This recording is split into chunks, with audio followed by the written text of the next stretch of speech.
अगर आपको हमारी कहानी पसंद आती है तो प्लीज हमारे चैनल को लाइक करें, शेयर करें, सब्सक्राइब करें। हमारी आज की कहानी है भाभी माँ।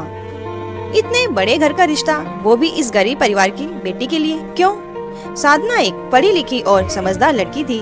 उसके परिवार में उसके माता पिता के अलावा उसकी 2 छोटी बहनें रोशनी और नेहा और एक भाई साहिल था। रोशनी और नेहा दोनों ही अपने कॉलेज की पढ़ाई कर रही थी, जबकि भाई सबसे छोटा होने के कारण कक्षा 7 में पढ़ता था। साधना अपनी कॉलेज की पढ़ाई पूरी कर चुकी थी और अपने घर की आर्थिक स्थिति अच्छी न हो पाने के कारण पिछले 3 वर्षों से एक कंपनी में नौकरी करती थी। आज साधना के लिए उसकी कंपनी के मालिक के दोस्त की तरफ से रिश्ता आया था। साधना के बॉस मिस्टर मनोहर खुद अपने दोस्त को साधना के घर लाए थे रिश्ते की बात चलाने के लिए।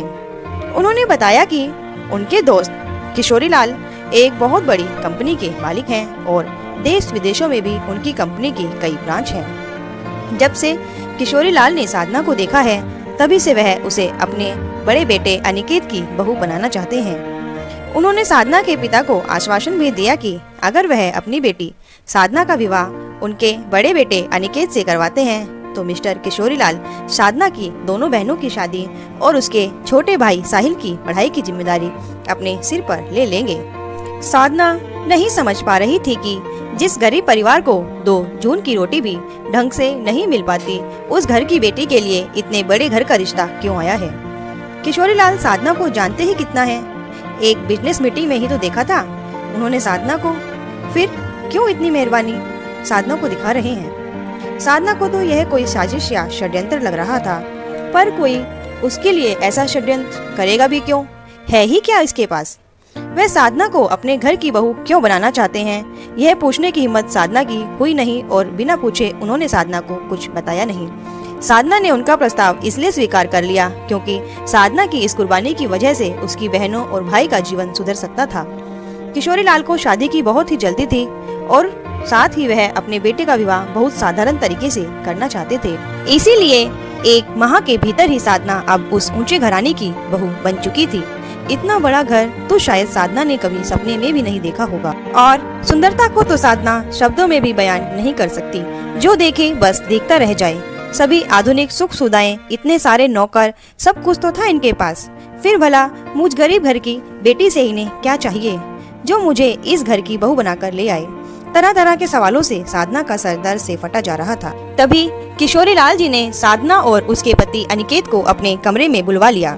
किशोरी लाल, बैठो बेटी साधना, कुछ तकलीफ तो नहीं हो रही तुम्हें यहाँ पर? बेटी अनिकेत तुम्हारा बहुत ख्याल रखेगा। तुम इस घर में बहू नहीं बेटी बनकर आई हो। मैं जानता हूँ कि तुम्हारे मन में हजारों सवाल तूफान बनकर उमड़ रहे होंगे कि आखिर इतना बड़ा बिजनेसमैन तुम्हें अपने घर की बहू क्यों बनाना चाहता है। बेटी साधना, अब तुम इस घर की सदस्य हो गई हो और तुमसे क्या छिपाना।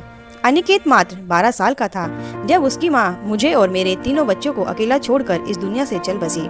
तुम्हारी ननद आस्था और देवर विवेक, दोनों जुड़वा भाई बहन मात्र 3 साल के थे। अनिकेत को तो फिर भी माँ का प्यार मिल गया, मगर मेरे दोनों छोटे बच्चे माँ के प्यार और दुलार के बिना ही रह गए। साधना, मैंने अपने बच्चों को सब कुछ दिया, बस माँ का प्यार उन्हें नहीं दे सका। रिश्तेदारों ने बहुत बार मुझ पर दबाव डाला कि मैं दूसरी शादी कर लूं, मगर मैं अपने बच्चों को किसी सौतेली माँ के हाथों नहीं सौंप सकता था, इसीलिए मैंने दूसरी शादी भी नहीं की। बेटी, क्या तुम मेरे बच्चों को उनकी भाभी माँ बनकर उन्हें माँ का प्यार दोगी? बेटी, तुम ही हो जो मेरे गुमसुम और उदास बच्चों को माँ का प्यार देकर उनके चेहरे पर मुस्कान ला सकती हो। नौकरों के हाथ पले बड़े मेरे बच्चे अंदर से बहुत अकेले हैं। बेटी, उनकी भाभी माँ बनकर उन्हें संभाल लो। जब मैंने तुम्हें पहली बार मनोहर की कंपनी में देखा तो मुझे तुम अपने अनिकेत के लिए परफेक्ट लगी। जो लड़की अपने भाई बहनों का भविष्य बनाने के लिए एक ऐसे रिश्ते को हाँ कर सकती है जिसे वह जानती भी नहीं, मुझे पूरा विश्वास है वह लड़की मेरे दोनों बच्चों को माँ का प्यार भी दे सकती है। बोलते बोलते किशोरी लाल भावुक हो गए और रोने लगे। साधना, बाबूजी, अब आप चिंता ना करें। आस्था और विवेक अब मेरे छोटे भाई बहन हैं, मैं उन्हें कभी उदास नहीं रहने दूंगी। साधना ने अपनी हनीमून की टिकट कैंसिल करवा दी और उसके बदले फैमिली टूर का प्लान बनाया। आस्था और विवेक पहले तो थोड़ा असहज महसूस कर रहे थे, लेकिन वो बहुत ही जल्द साधना से घुल मिल गए। उन्होंने जीवन में पहली बार इस प्रकार सह परिवार घूमने का प्लान बनाया था। अब तो साधना अपना ज्यादा से ज्यादा समय आस्था और विवेक के साथ व्यतीत करने लगी। आस्था और विवेक को भी अब साधना की आदत सी हो गई। वह दोनों एक साथ एक ही कक्षा में पढ़ते थे। दोनों की 10वीं की परीक्षा थी। साधना भी उनके साथ दिन रात मेहनत कर रही थी। साधना अपने हाथों से दोनों को खाना बनाकर खिलाती और उनकी सभी जरूरतों को खुद पूरा करती। नौकरों के हाथ पले बड़े बच्चों को पहली बार किसी ने इतना समय दिया था, प्यार दिया था। पहले जो बच्चे अक्सर खाने को अधूरा छोड़ देते थे, अब वही बच्चे साधना के हाथ का खाना बड़े ही चाव से खाते और साधना भी उन्हें कभी प्यार से तो हल्का सा डपट कर उन्हें भरपेट खाना खिलाती। साधना की मेहनत रंग ला रही थी। बच्चे अब पहले से ज्यादा खुश और स्वस्थ रहते थे। बच्चों के इस बदलते व्यवहार से किशोरी लाल बहुत खुश रहते। बच्चे साधना को अपनी सारी बातें बताते। आज किशोरी लाल जी ने आस्था, विवेक, अनिकेत और साधना को अपने कमरे में बुलाया। कोई नहीं जानता था कि आखिर बात क्या है, क्योंकि किशोरी लाल जी बहुत अधिक आवश्यकता होने पर ही सबको इस प्रकार अपने कमरे में बुलाते थे। किशोरी लाल, देखो साधना, आज से 3 महीने पहले मैं तुम्हें अपने घर की बहू बनाकर लाया था, मगर आज से मैं तुम्हें इस घर की बहू मानने से इनकार करता हूँ। इससे पहले साधना और अनिकेत कुछ समझ पाते, आस्था और विवेक ने भी साधना को अपनी भाभी मानने से इनकार कर दिया। साधना सुबक सुबक कर रोने लगी।